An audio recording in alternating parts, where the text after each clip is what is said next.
In this age of digital fragments and spiritual vacancy, when meaning seems as elusive as mist through fingers, we find ourselves asking the question that haunted Prufrock: do I dare? Do I dare believe that something as seemingly delicate as poetry might possess the power to restore what our mechanized world has fractured?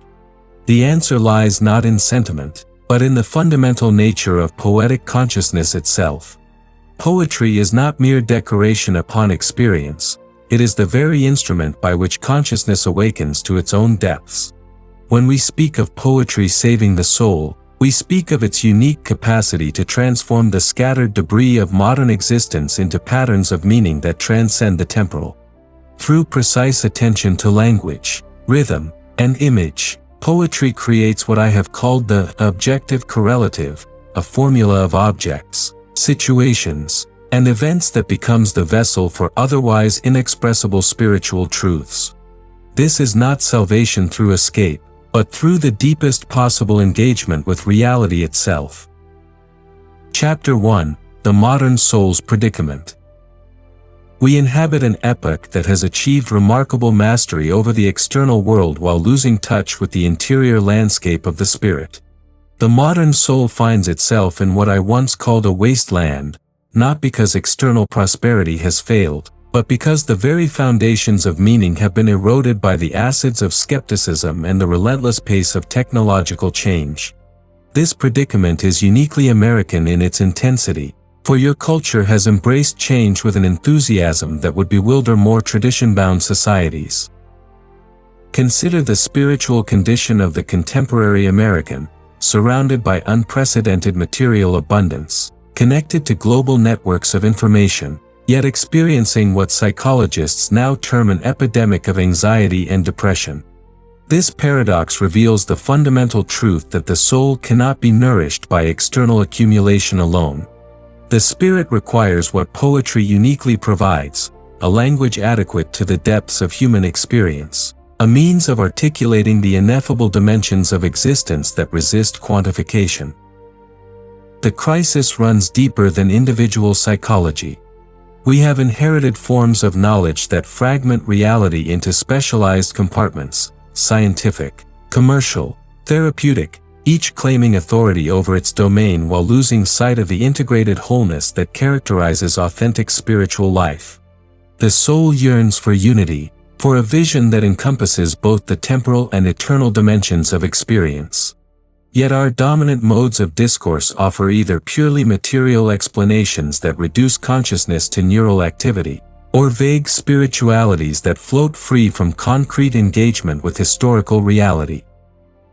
Poetry addresses this crisis not by providing easy answers, but by restoring our capacity for the kind of attention that makes authentic spiritual experience possible. Through its disciplined attention to the precise texture of experience, the weight of words, the rhythm of breath, the interplay of sound and silence, poetry cultivates what we might call contemplative consciousness. This is consciousness that can hold paradox without premature resolution, that can find the eternal within the temporal without abandoning either dimension. The poet serves as what I have termed an impersonal voice, not because individual experience is irrelevant, but because authentic poetry transmutes personal experience into forms that speak to universal dimensions of the human condition. This transformation is itself a kind of salvation, a movement from the prison of subjectivity into the larger freedom of shared spiritual reality. Chapter 2: Poetry as Spiritual Technology. If we approach poetry with the precision it deserves, we discover that it functions as a kind of spiritual technology, a systematic method for awakening consciousness to dimensions of reality that remain invisible to merely analytical intelligence. This claim may sound extravagant to ears accustomed to thinking of poetry as cultural ornament, but it reflects the central insight that guided my own evolution from the early poems of urban alienation to the contemplative depths of the four quartets. The technological metaphor is deliberate and precise.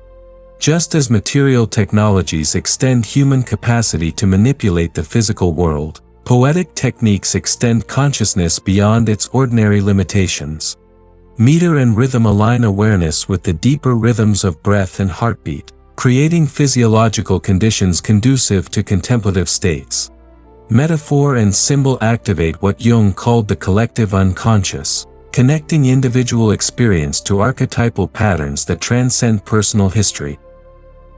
Consider the objective correlative, that formula of objects, situations, and events that serves as the exact equivalent of a particular emotion or spiritual state.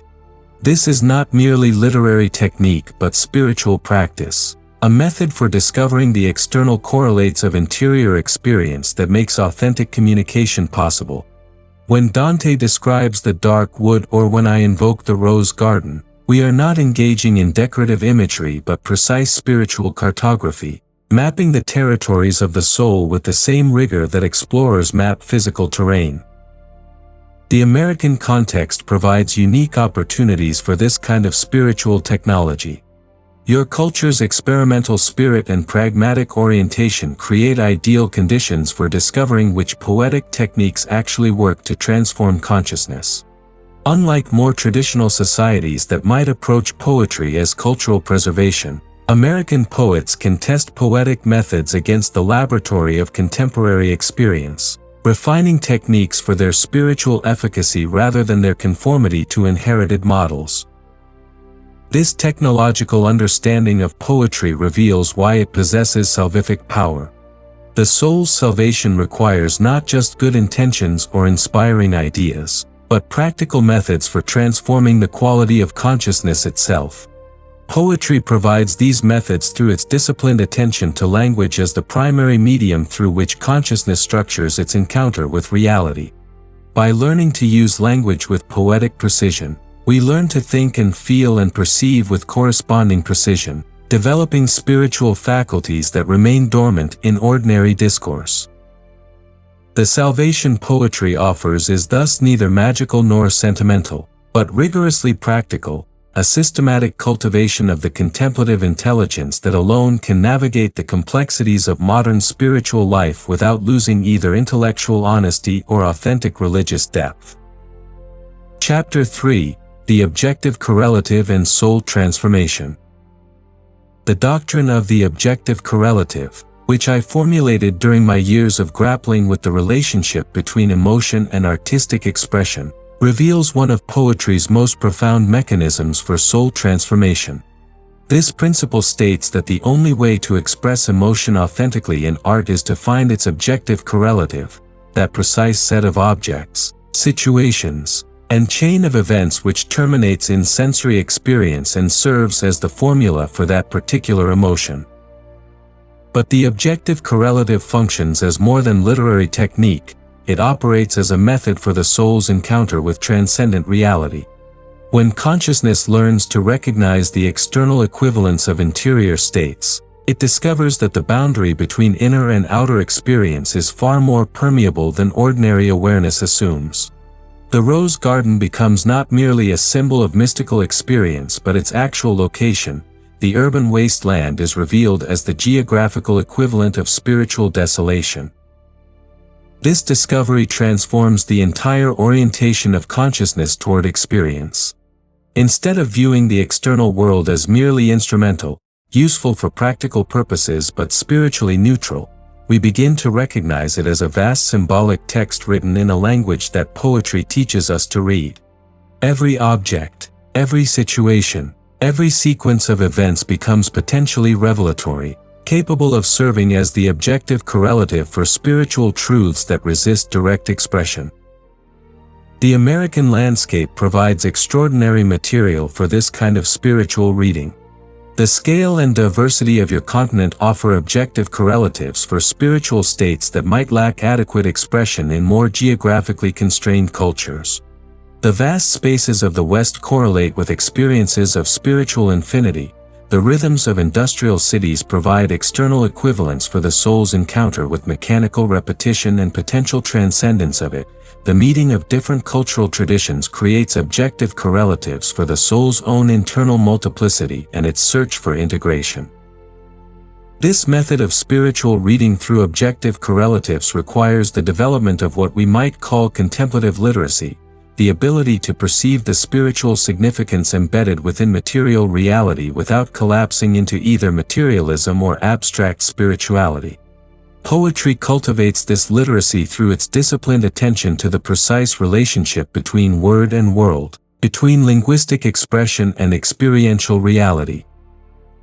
The transformative power emerges from the recognition that finding the objective correlative for a spiritual state is simultaneously discovering that state's reality within consciousness. The soul salvation that poetry offers operates through this reciprocal relationship. As we learn to identify the external forms that correspond to interior spiritual conditions, we simultaneously awaken to the presence of those conditions within our own experience. This awakening constitutes a kind of resurrection, not the dramatic resurrection of evangelical imagination, but the quiet resurrection of spiritual perception within the ordinary world that surrounds us constantly. Chapter 4: Tradition as Living Salvation. The relationship between tradition and individual talent, which occupied my critical attention for decades, reveals another dimension of poetry's salvific power. The modern soul suffers not only from fragmentation but from a peculiar form of temporal isolation, cut off from the accumulated wisdom of the past yet anxious about an uncertain future. This isolation creates what we might diagnose as spiritual malnutrition, consciousness fed only on the thin gruel of contemporary experience, lacking the rich nutrients that come from sustained engagement with the depths of human tradition. Poetry offers healing for this condition through its unique capacity to make tradition present rather than merely past. When we read Dante or Shakespeare or the anonymous authors of the English ballads, we do not encounter museum pieces but living voices speaking directly to our contemporary spiritual needs.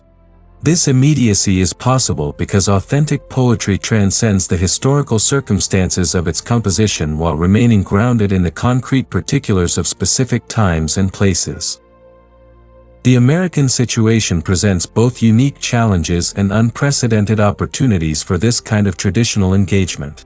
Your culture's emphasis on innovation and independence might seem to discourage traditional engagement. Yet this very emphasis creates hunger for the kind of depth that only tradition can provide.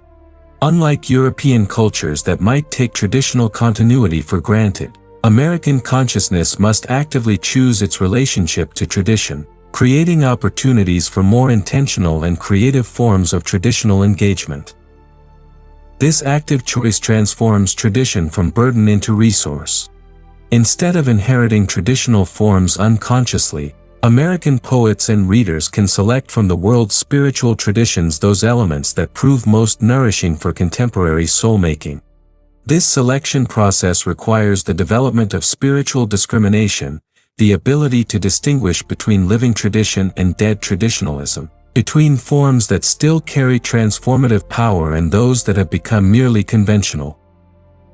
The salvation that tradition offers operates through what I have called the historical sense, consciousness that perceives the pastness of the past while simultaneously recognizing its presence in the eternal now that is the true temporal location of spiritual experience. This historical sense reveals that the great spiritual insights of humanity are not trapped in their original historical contexts but remain perpetually available to consciousness that approaches them with appropriate reverence and intelligence. Poetry cultivates this historical sense through its attention to the continuing life of language across centuries. When we read "Western Wind, When Wilt Thou Blow?" or "Fear Death by Water," we participate in streams of consciousness that connect us to spiritual seekers across the centuries while addressing the specific spiritual needs of our own historical moment. Chapter 5: The Purification of Language and Soul. The intimate relationship between the condition of language and the condition of the soul provides another key to understanding poetry's salvific power. In ages when language becomes corrupted, degraded by propaganda, commercialization, or simple carelessness, the soul's capacity for authentic spiritual experience correspondingly diminishes. We cannot think or feel or pray with precision when the very medium of consciousness has become polluted. This recognition drove my lifelong commitment to what I called the purification of the dialect of the tribe. Contemporary American culture presents this challenge with particular intensity. The sheer volume of linguistic production, through media, advertising, digital communication, creates an environment where words lose their connection to precise meaning. Language becomes instrumental rather than revelatory, valued for its efficiency in producing desired responses rather than its capacity to articulate truth. This linguistic degradation creates a form of spiritual noise that makes contemplative attention nearly impossible. Poetry offers healing through its commitment to linguistic precision and economy. Every word in an authentic poem earns its place through necessity rather than convenience. Every rhythm serves the larger pattern of meaning rather than mere decoration. This discipline in the use of language creates what we might call linguistic sacred space, zones of verbal clarity within the general cultural noise where authentic spiritual communication becomes possible. The practice of reading poetry with appropriate attention cultivates corresponding discipline in one's own use of language. As consciousness learns to appreciate the precision with which poets employ words, it develops similar precision in its own verbal thinking. This improvement in linguistic precision translates directly into enhanced spiritual capacity, for the quality of our interior spiritual life depends largely on the quality of the language in which we think and pray and examine our experience. The American context offers unique advantages for this linguistic purification work. The relative newness of American literary tradition means that poets and readers can approach language with experimental freedom, testing which verbal strategies actually serve spiritual awakening rather than merely following inherited conventions. The cultural diversity of American life provides access to multiple linguistic traditions, creating opportunities for the kind of creative synthesis that produces genuinely new forms of spiritual expression. This purification work requires what I have called impersonality, the ability to use language in service of truth rather than ego enhancement. The salvation poetry operates partly through this training in linguistic impersonality, which teaches consciousness to become transparent to spiritual realities rather than opaque with self-concern. As we learn to read poems that achieve this transparency, we develop our own capacity for the kind of selfless attention that authentic spiritual life requires. The ultimate goal is not merely improved literary taste but restored capacity for what the mystics called contemplative prayer, the use of language to facilitate direct spiritual encounter rather than mere conceptual understanding. Chapter 6: Rhythm, Music, and the Soul's Movement. The musical dimension of poetry reveals perhaps its most direct connection to the soul's salvation. Rhythm and meter are not merely formal devices but technologies for aligning consciousness with the deeper rhythms that govern spiritual life, the rhythm of breath, the cycle of seasons, the pulse of what mystics across traditions have recognized as the underlying music of existence itself. When we speak of poetry's power to save the soul, we must attend carefully to this musical dimension that operates below the threshold of conceptual understanding. The human nervous system responds to rhythmic patterns with an immediacy that bypasses analytical intelligence. This response reflects our deep evolutionary connection to natural rhythms and our capacity for what we might call rhythmic entrainment, the tendency of biological systems to synchronize with external rhythmic patterns. Poetry exploits this capacity to create states of consciousness conducive to spiritual awakening, using meter and rhythm to guide awareness into contemplative modes that might otherwise remain inaccessible. This musical power of poetry addresses one of the fundamental problems of modern spiritual life, the difficulty of achieving contemplative stillness within a culture characterized by frenetic activity and constant stimulation. The disciplined rhythm of verse creates an oasis of structured time within the general temporal chaos, providing consciousness with an opportunity to settle into the kind of sustained attention that spiritual practice requires. American poetry has made distinctive contributions to this rhythmic dimension through its willingness to incorporate the musical patterns of diverse cultural traditions. From the syncopated rhythms of jazz to the ceremonial rhythms of Native American tradition to the call and response patterns of African American spiritual practice, American poetry has developed rhythmic resources unavailable to more culturally homogeneous traditions. This rhythmic diversity creates opportunities for kinds of spiritual entrainment that might address the specific needs of contemporary American consciousness. The four quartets represent my most sustained exploration of poetry's musical dimension as a vehicle for spiritual transformation. Each quartet is structured according to musical principles, with movements that correspond to different phases of contemplative experience. The repetition and variation of key phrases creates the kind of rhythmic insistence that gradually shifts consciousness from its ordinary discursive mode into something approaching what mystics call the prayer of quiet.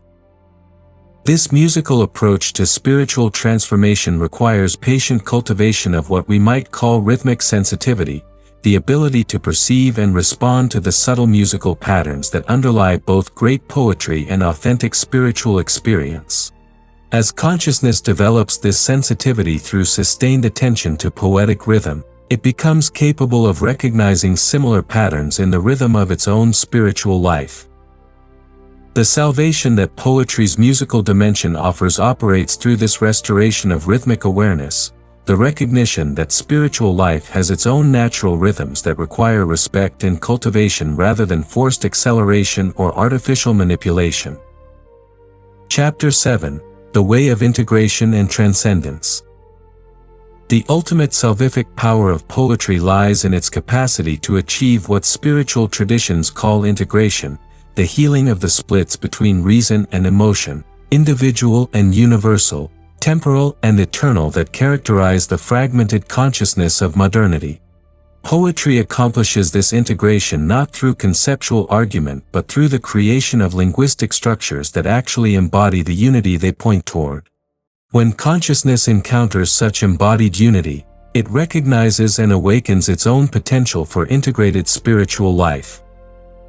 This integrative power operates through what I have called the music of ideas, the capacity of authentic poetry to present intellectual content in forms that engage the whole person rather than merely the analytical intelligence.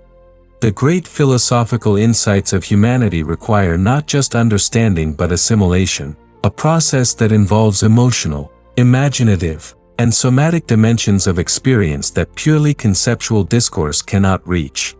Poetry provides the necessary bridge between intellectual insight and lived spiritual reality. The American context presents both unique obstacles and unprecedented opportunities for this kind of integration. The cultural emphasis on practical action might seem to discourage contemplative integration, yet this very emphasis creates hunger for forms of spiritual life that prove their worth through their fruits in daily experience. American consciousness tends to be impatient with purely abstract spirituality, demanding forms of transcendence that enhance rather than escape from engagement with the world.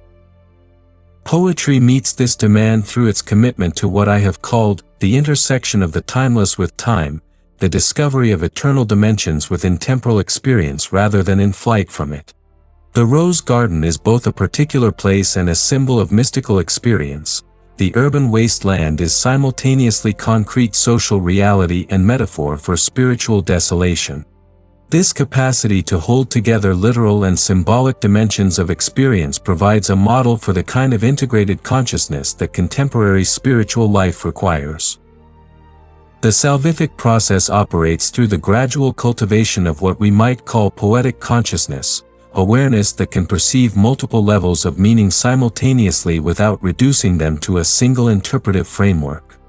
This consciousness learns to think poetically, which means thinking in ways that honor both precision and mystery, both clarity and depth. The final stage of this salvation involves what mystics call transcendence, not escape from ordinary experience but its transfiguration through the recognition of sacred dimensions that were always present but previously invisible. Poetry cultivates the kind of attention that makes this recognition possible, training consciousness to perceive the extraordinary within the ordinary without losing appreciation for either dimension. This transcendence is not a one-time achievement but an ongoing practice, a way of engaging experience that must be renewed through continued attention to the spiritual technologies that poetry provides.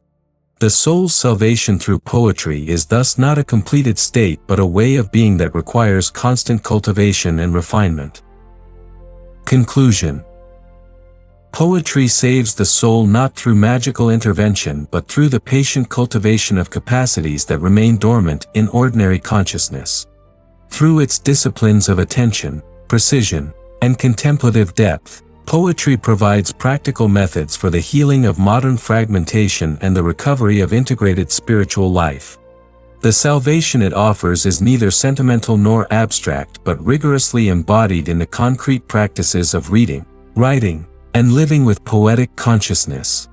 In an age that has lost confidence in the possibility of meaning, poetry demonstrates that meaning emerges not from external authority but from the quality of attention we bring to experience itself. This is salvation suited to American needs, practical, experimental, grounded in experience rather than doctrine, open to verification through its fruits in daily life. The way forward requires neither abandonment of intellectual honesty nor retreat from contemporary engagement, but the patient cultivation of the contemplative intelligence that poetry uniquely develops.